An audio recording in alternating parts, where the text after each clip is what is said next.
મારું નામ નાથીબેન અંબાલાલ પરમાર છે. અંબાલાલ પરમાર મારા મિસ્ટર છે. અમારા સેલ્વી હોસ્પિટલમાં ઇસરોમાં હું જોબ કરતી હતી, તો અમારે ઇસરોમાં ફેસિલિટી મળે સેલ્વીની. એમને બરોળ વધી હતી, 3-4 ડૉક્ટરના અમે રેફરન્સ લીધા. એમને ખૂબ તકલીફ થવા માંડી એટલે ડૉક્ટરે એમને સારી સલાહ આપી. અને ખાસ તો સૌરભ દમાણી સાહેબે એમને ઘણા બધા ટેસ્ટ કરાવ્યા. એમને આગળ પાછળ જે બી એમની જરૂર હતી એ એમને ઇન્જેક્શન આપ્યા, રસી અપાવી અને એમનું ઓપરેશન થયું. 2 કિલોની બરોળ કાઢી એમના પેટમાંથી. ડૉક્ટરો સારી બધી સલાહ આપી રહ્યા છે. એમને ટાઈમ છે દવા કેવી રીતે કેટલી લેવી, દવા ચેન્જ કરે છે. એમના શરીરમાં બહુ સ્વાસ્થ્ય સારું થતું જાય છે.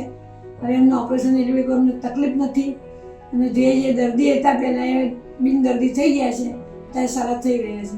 હું અંબાલાલ સોમાભાઈ પરમાર, હું અહીં સેલ્વી હોસ્પિટલમાં. સાહેબે મને કહ્યું તમે ગભરાશો નહીં.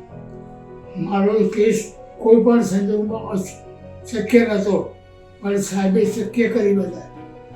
શું આ તો શક્ય કરી મતલબ ભગવાનને ચેલેન્જ કરવા જેવું થયું. એવી રીતે આપણે અત્યારે કે મેં એટલું કહું કે પૃથ્વી પરના ભગવાન આ સાહેબ સરળ છે. જો દમાણી સાહેબ ના હોય, પણ જો એમને મારા માટે જે કંઈ કર્યું અત્યારે મારા ભગવાન બરાબર છે. અને હું કહું આ જગતનું ભલું કરજો.